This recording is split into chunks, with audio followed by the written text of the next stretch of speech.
বন্ধুগণ, আমি কবি মহিউদ্দিন চৌধুরী মাইকেল আবারও আপনাদের সামনে উপস্থিত হয়েছি একটি অনুকাব্য পাঠ নিয়ে।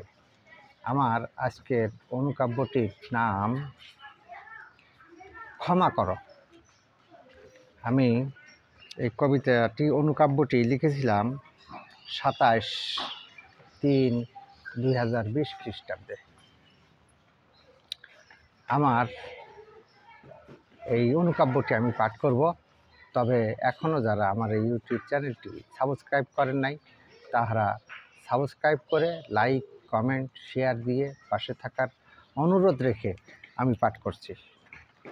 তোমার শত্রুকে ক্ষমা করো, অপরাধীকেও ক্ষমা করো।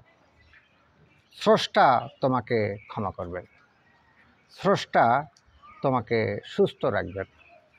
তুমি কাউকে বিচারে ফেলো না, দুষ্টু লোকেদের ক্ষতি করো না। শত্রু, অপরাধী সব দুষ্টু লোক, অন্ধকার যে ওদের পরলোক। আমার অনুকাব্যটি এ পর্যন্ত। সবাইকে ধন্যবাদ।